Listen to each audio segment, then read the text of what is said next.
अरे 24% तो हमारा पैसा कट रहा है, वो हमारी तनख्वाह का पैसा है।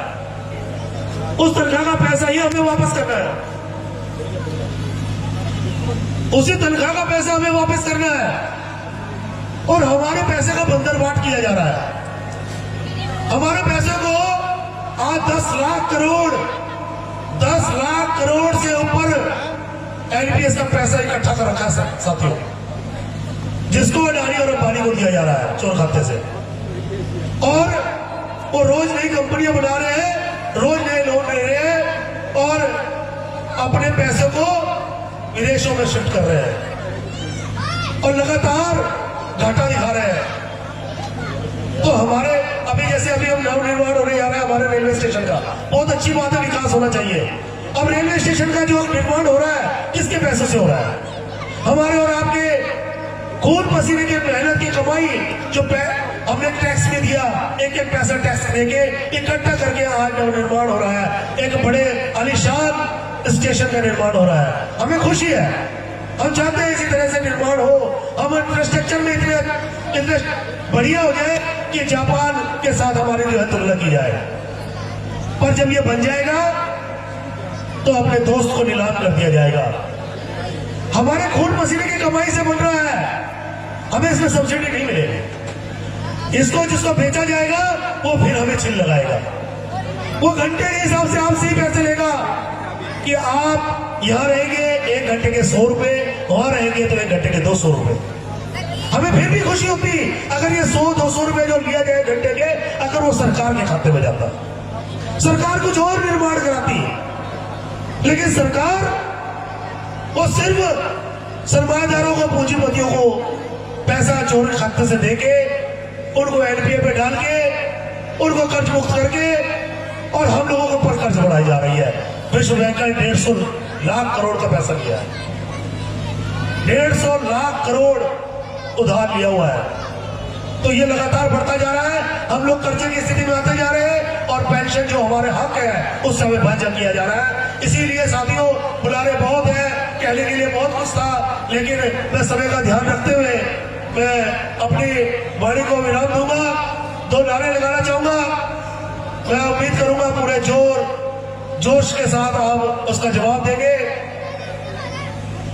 इनकलाब जिंदाबाद, जिंदाबाद जिंदाबाद, ओपीएस लेके रहेंगे, पुरानी पेंशन स्कीम बहाल करो, बहाल करो, पुरानी पेंशन स्कीम बहाल करो, NPS go back, NPS go back.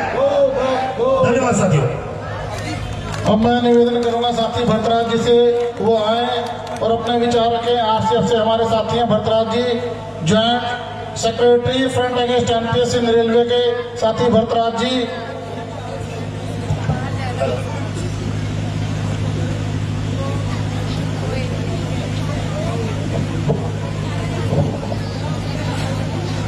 हक मंगिया नहीं मिलते, हक कोने देंदे ने। मेरे साथी ने बहुत ही शानदार एक संघर्षशील जी वीरता के नाल अपना आगाज किया सी। उसे हकों को खोण के लिए, प्राप्त करने के लिए, सॉरी हिंदी के पता नहीं किदा की आदत बनी हुई, कभी हिंदी कभी पंजाबी। उन्हीं हकों को प्राप्त करने के लिए लुधियाना की धरती पर front against NPS in railway के नेतृत्व में हो रहे पेंशन महासम्मेलन में स्टेज पर विराजमान मेरे सीनियर साथी एनएमओपीएस और हरियाणा प्रदेश के प्रेसिडेंट जिंदर धारीवाल जी, एनएमओपीएस के राष्ट्रीय संयुक्त सचिव और front against NPS in railway के राष्ट्रीय प्रेसिडेंट कॉमरेड अमरीक सिंह जी, और हमें एक नई दिशा दिखाने वाले, एक नए रास्ते पर चलने वाले comrade Sarabjit Singh ji, Indian railway employees federation के महासचिव, इसके साथ ही एआरटीयू से पवन कुमार जी, एलासा से कॉमरेड परमजीत सिंह जी, एपा से नवीन राठी जी, गार्ड काउंसिल से मेरे साथी, ओबीसी से एसोसिएशन से आए हुए मेरे साथी और बहुत सारी एसोसिएशनों से आए हुए मेरे प्रमुख साथी और मेरे सामने बैठे मेरे बहादुर साथी और लेफ्ट हैंड में बैठी इस दुनिया का आधा हिस्सा मेरी बहनें, बच्चे, हमारा परिवार जो इस महासम्मेलन में पुरानी पेंशन बहाली के लिए अपनी कीमती समय से समय निकालकर यहाँ पर पहुंचे हैं, उन सभी का तहे दिल से धन्यवाद है, शुक्रिया अदा है। आज हम पूरी पुरानी पेंशन बहाली के लिए यहाँ पर एकत्रित हुए हैं। बीते 1 अक्टूबर को नई दिल्ली के रामलीला मैदान में की ऐतिहासिक रैली, जिसमें लगभग पूरे देश से 10 लाख लोग एकत्रित हुए थे अपने पेंशन का हक मांगने के लिए, अपनी लड़ाई लड़ने के लिए। उन्होंने वहां प्रण किया था कि वोट फॉर ओपीएस, और उसी के तहत front against NPS in railway ने मिशन 2024 वोट पर चोट का ऐलान किया था। मेरे साथी अमरीक सिंह जी ने वहां पर बोला था कि एक कर्मचारी अगर कम से कम 10 वोट को प्रभावित कर सकता है, तो हम इस देश के 60 लाख पेंशन विहीन कर्मचारी हैं, तो कम से कम 6 करोड़ वोटों को प्रभावित करने का हम वादा रखते हैं, हम ये इरादा रखते हैं। लेकिन हो क्या रहा है साथियों, आज हम लुधियाना की इस धरती पे बैठे हैं, दूसरी तरफ 4 राज्यों के चुनाव जो है उनका नतीजा चल रहा है, उनके नतीजे हमारे सामने लगभग आ चुके हैं। आंखें फाड़ने वाले नतीजे हैं, दिल चीरने वाले नतीजे हैं। जिस मुहिम को लेकर हम सड़क से लेकर संसद तक हमने गूंज डाली, देश का प्रमुख मुद्दा हमने पुरानी पेंशन स्कीम की बहाली बनाया, और उस मुद्दे को लेकर 10 लाख लोगों की भीड़ जो हमने दिल्ली की सड़कों पर एकत्रित की, उसका नतीजा क्या निकल रहा है साथियों? वो नतीजा हमारे सामने है। हम अपने मोबाइलों में बहुत सारे साथी स्टेज बैठे देख रहे हैं, बड़े खुले मन से कह रहे हैं, इस स्टेज से कह रहे हैं कि बड़े निराशाजनक नतीजे हैं। वोट पर चोट का ऐलान करते हैं, लेकिन होता उससे उल्टा है। इस सब के पीछे क्या है, मैं उसमें सिर्फ 2 मिनट के लिए बात करना चाहता हूँ। हमारे बहुत ही सीनियर साथी सरजीत सिंह जी यहाँ बैठे हैं, मैं कई बार उनकी बात करता हूँ स्टेजों से। उन्होंने हमें एक चीज सिखाई है कि हमें या तो हम लाइन के इस पार हैं या हम लाइन के उस पार हैं। अभी थोड़ी देर पहले पीछे क्वार्टर में बैठे थे साथियों, हम लोग 3-4 लोग थे, मेरे साथ से आए थे, राकेश जी बैठे थे वहां पे कुछ काम के लिए। वो क्वार्टर में गए पानी पीने के लिए, पीछे देखा तो मेरे साथी उठ के आए कि ये कौन सा क्वार्टर का टाइप है? तो नवीन राठी जी बोले ये टाइप 3 है।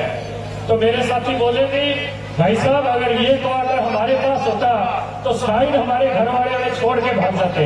ये क्वार्टर की हालात है और ये टाइप 3 है। तो मैं जिस साथी की बात कर रहा हूँ, सरमजीत फिरोजपुर मंडल और इलासा के मंडल सेक्रेटरी साथी नवीन राठी जी अध्यक्ष, front against NPS in railway Firozpur division, साथी Tarsem Kumar ji working president front against NPS in railway Patiala से चलकर हमारे बीच आए हैं। साथी राजकुमार इलासा डिवीजन सेक्रेटरी मुरादाबाद से, साथी हरजीत जी सबसे युवा में से हम उनको भी गिनती कर सकते हैं। एस्मा से हमारे बहुत सारे साथी, लाडसा से, OBC association, all India pointsman association, SNT से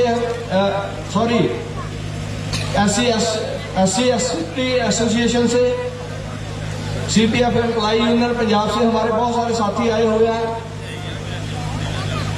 और आप सब बहादुर साथियों, और विशेष रूप में इस पंडाल में हाजिर मेरी बहनें और बच्चों। और मैं बात यहां से शुरू करना चाहूंगा कि जिस आंदोलन में, जिस संघर्ष में हमारी बहनें, हमारे बच्चे कूद जाते हैं, वो संघर्ष कभी हरा नहीं करते सकते। आज लुधियाना में हम उस दौर में जुड़े हैं जब आज 4 राज्यों में गिनती हो रही है और हमारा इम्तिहान हो रहा है। और जैसा मेरे से पहले साथी बोलकर गए हैं कि परिस्थितियां हमारे अगेंस्ट गई, नतीजे हमारे अगेंस्ट आए, तो क्या किया जाए? नतीजों से घबराकर घर को लौट चले? साथियों हंगारा दीजिए, नतीजों से घबराकर घरों को लौट चले, घरों में बैठ जाए? नहीं बैठेंगे साथियों। हम जानते हैं और आशा और निराशा के बीच जीत और हार के बीच हल्का सा फर्क होता है। हम फिर आत्म मंथन करेंगे, फिर अपनी कमजोरियां ढूंढेंगे और फिर संघर्ष के मैदान में आएंगे। हम हारने वालों से नहीं है साथियों। और मैं थोड़ा बैग में ले जाना चाहता हूं आपको। साथी सर्वजीत सिंह जी ने यहाँ आपको बताया कि संघर्ष कब हमने शुरू किया, ये मूवमेंट किन हालातों में पैदा की। जब 2011, 12, 13 में हम शुरू कर रहे थे, उस समय तो कोई बात ही नहीं थी कर रहा। उस समय कोई एनपीएस का नाम नहीं ले रहा था। उस समय तो ओपीएस के गुणगान हो रहे थे और रेलवे से लेकर तमाम देश के मान्यता प्राप्त संगठन क्या क्या करते रहे, मैं उस बहस में नहीं जाना चाहता।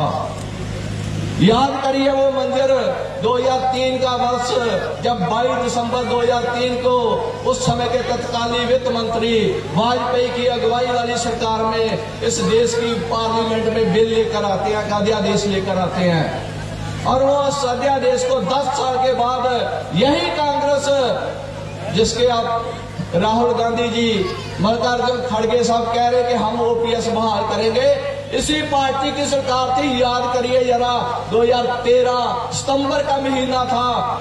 10 साल से लटकते आ रहे ऑर्डिनेंस को, अध्यादेश को डॉक्टर मनमोहन सिंह ने, डॉक्टर पी चिदम्बरम ने कानून बनाया था। याद करिए मंजर, अगर हम वहां से उबर सकते हैं साथियों, यहां से भी उभरेंगे और जीतकर घर लौटेंगे साथियों। हम हारने वालों से नहीं। हमें पता है वोट सिर्फ इस नाम से नहीं दिया जाता कि आपको क्या मिलेगा। वोट तो एक दारू की बोतल से ही मिलता है। वोट तो 5 किलो अनाज से भी खरीदा जाता है। वोट तो तरह तरह के वादों और जुमलों से भी खरीदा जाता है। हम जानते हैं इस देश की हकीकत को। इस देश में लोकतंत्र नहीं है। अगर लोकतंत्र होता, नतीजे कुछ और आते, हम जानते हैं इस बात को। परंतु गलतियों से सीखना है, गलतियों से गलतियों से सीखेंगे, इन्हीं के तीर से इन्हीं को मारेंगे। मैं कहता हूं कि 110% पुरानी पेंशन स्कीम लेकर घरों को लौटेंगे। इसके बगैर हमारा गुजारा नहीं है साथियों। मेरे साथी तस्वीर रख चुके हैं, मैं उस बहस में नहीं जाना चाहता। 523 रुपए, 753 रुपए, 1044 रुपए, ये पेंशन के नाम पर हमारे साथ भद्दा मजाक हो रहा है। क्या हम जी पाएंगे साथियों? हमारे पास 2 ही रास्ते बचते हैं साथियों। या तो संघर्ष करें, इस सत्ता को घुटनों के बल ला दे, या फिर 60 साल के बाद उन्हीं ट्रेनों के आगे कूदने की तैयारी कर ले, उन्हीं ट्रेनों के आगे आत्महत्या करने की तैयारी कर ले, जिनको हम 160 की स्पीड से चलाने की तैयारी कर रहे हैं। कौन सा रास्ता अख्तियार करना है, ये हमने आज तय करना है साथियों। आज लड़ना है या फिर खुदकुशी करना है, बहादुरी के साथ जीना है या बुजुर्गों की मौत मरना है, ये हमने तय करना है साथियों। और मत समझिए कि ये पेंशन की लड़ाई है, ये हमारे बुढ़ापे की नहीं, हमारे भविष्य की भी लड़ाई है, हमारे नन्हे मुन्ने बच्चों के भविष्य की भी लड़ाई है। क्या हम इसको बीच में छोड़ दें? कभी नहीं छोड़ सकते साथियों। इन नतीजों से कुछ सीख लेंगे। और मैं कहता हूं, अभी कह रहे थे जब राजस्थान से शुरू हुआ था ओपीएस बहाली का काफिला, तो उसके बाद एक गीदड़ों की फौज आई थी, मनटेक सिंह आहलूवालिया जैसे तरह तरह के, जिनको अर्थशास्त्री कहा जाता है, जो देश को कभी ये उपदेश देते रहे हैं कि इस देश में जो 22 रुपए प्रतिदिन कमाता और खाता है, शहरों में जो 27 रुपए प्रतिदिन कमाता और खिलाता है, वो गरीब नहीं है, उसको सरकार की तरफ से किसी सब्सिडी की जरूरत नहीं है। वही मनटेक सिंह आहलूवालिया अपने बाथरूमों की रिपेयर पर 80 लाख रुपया खर्च कर लेता है। वो अर्थशास्त्री हमें उपदेश दे रहा है कि अगर इस देश में दोबारा ओपीएस बहाल कर दी तो देश की हालत, देश की अर्थव्यवस्था तो गड़बड़ा जाएगी। कुछ कहते हैं कि अगर ओपीएस के भूत को जगा दिया तो देश के हालात श्रीलंका जैसे बन जाएंगे। मेरा सवाल है लोगों के सामने, इस देश से विजय माल्या, नीरव मोदी जैसे करोड़ों अरबों रुपया लेकर भाग रहे हैं। कभी मनटेक सिंह आहलूवालिया ने टीवी चैनल पर आकर हमें नहीं बताया, देश की सरकार को नहीं बताया कि रोकिए भैया इनको, देश श्रीलंका जैसे हालात बन सकते हैं इस देश में। अभी मोदी सरकार ने, आपने देखा होगा मीडिया में खबरें आई हैं, 9.5 साल के कार्यकाल में 12 लाख करोड़ रुपया इस देश के बड़े बड़े पूंजीपति बागड़ बिल्ले जेब कतरे उनकी तिजोरियों में डाल दिया, उनका बैंकों में लिया हुआ लोन बट्टे खाते में डाल दिया। किसी अर्थशास्त्री को ये सुध नहीं आई कि लोगों के बीच जाया जाए, लोगों को जागरूक किया जाए। परंतु जब कर्मचारियों की पेंशन की बात आती है, जब इस देश में दलितों और पिछड़ों को मिलती हुई सब्सिडियों की बात आती है, जब इस देश में देश के अन्नदाता किसान को सब्सिडी देने की बात आती है, ऐसे लोग हो हल्ला करते हैं। और हम बड़े इस मंच से बड़ी जिम्मेदारी के साथ कहते हैं, इस देश में पैसे और संसाधनों की कोई कमी नहीं है साथियों। इस देश के सरकार द्वारा उपलब्ध कराए गए आंकड़ों के हिसाब से मैं आपके साथ बात कर रहा हूँ। इस देश में प्रति व्यक्ति औसत आमदन जो है इस देश में 14,000 रुपए महीना है आज की डेट में। और अगर हम कर्मचारियों की सैलरी की बात करें तो आज की डेट में कर्मचारी उस औसतन वेतन के हिसाब से, औसत आमदन के हिसाब से तनख्वाह ले रहा है। इस देश में कर्मचारी महंगा नहीं पड़ता है। यानी जो बात हम कहना चाह रहे हैं, इस देश में पैसे और संसाधनों की कोई कमी नहीं है। कमी इस बात की है कि सरकार उस पैसे और संसाधनों की बंदरबाट कर रही है। आपने देखा होगा कि जब कोरोना में जब लोग नंगे पांव अपने घरों की तरफ कूच कर रहे थे, जब उनके पैरों के साले देखे नहीं जा रहे थे, जब वो रास्तों में दम तोड़ रहे थे, तब इस देश का एक पूंजीपति उसकी जायदाद 9 गुना बढ़ जाती है साथियों।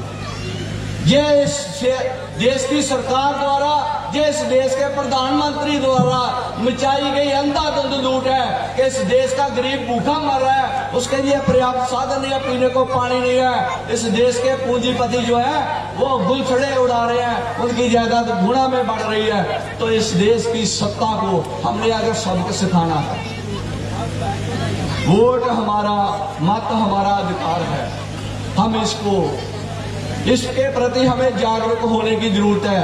परंतु जो सबसे ज्यादा हमारे लिए महत्वपूर्ण है वो है संघर्ष। इस देश के अन्नदाता ने 2 वर्ष तक संघर्ष किया, 1 साल 13 महीने दिल्ली के बॉर्डरों पर संघर्ष किया है। उस संघर्ष को इस दुनिया ने माना है, इस दुनिया को उस संघर्ष ने रोशनी दिखाई है। उस संघर्ष ने हमें भी ये सिखाया कि संघर्ष ही सबसे बुनियादी चीज होती है। संघर्ष से ही सरकारों को झुकाया और नीचा दिखाया जा सकता है। इसलिए आज जो हालात बने हुए हैं, 4 राज्यों के चुनाव के बाद हम आत्ममंथन करेंगे। इस देश में एक अभियान चलाया जाएगा, अब वोटर जागरूकता अभियान। हम अपने कर्मचारियों को, उनको परिवारों के साथ एक गोष्ठियां करेंगे। देश भर में हम रेलवे में तो इतना कर ही सकते हैं साथियों। और 2024 के चुनाव में हम फिर उठेंगे, चट्टान की तरह उतरेंगे। इस देश की सत्ता को बदलने का हम दम ही नहीं रखते, इन देश में लागू नीतियों को बदलने का दम ही नहीं रखते। हम इस देश का सिस्टम बदलने का दम रखते हैं साथियों। इसलिए आने वाले दिनों में हम फिर निकलेंगे, हम फिर काफले बनाकर अपने रेलवे में अपने लोगों के बीच जाएंगे, उनके बीच संघर्ष का परचम बुलंद करेंगे और उनको जागृति देंगे। जहां हमारी कमी रह गई है उस कमी को दूर करेंगे। और मिशन 2024 बहुत दूर नहीं है, परंतु इतना दूर भी नहीं है, इतना पास भी नहीं है। हम उसको सर करेंगे, उसको जीतेंगे। यकीनन हम पुराने पेंशन्स की बहाल करेंगे। और मैं एक बात और जोड़ता हुआ,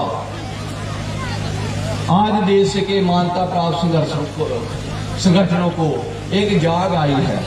पहले वो कहते थे कि गैर मान्यता प्राप्त क्या कर सकते हैं, तो मैं बताना चाहता हूं कि गैर मान्यता प्राप्त क्या कर सकते हैं। गैर मान्यता प्राप्त अपने संघर्ष से उन मान्यता प्राप्त संगठनों को जो एनपीएस के ट्रस्टी बने रह सकते हैं, जो ओपीएस का राग लाते रह सकते हैं, जो हम आपके बीच टीचर बनकर ओपीएस के फायदे बताते रहे हैं, उनको आप संघर्ष के मैदान में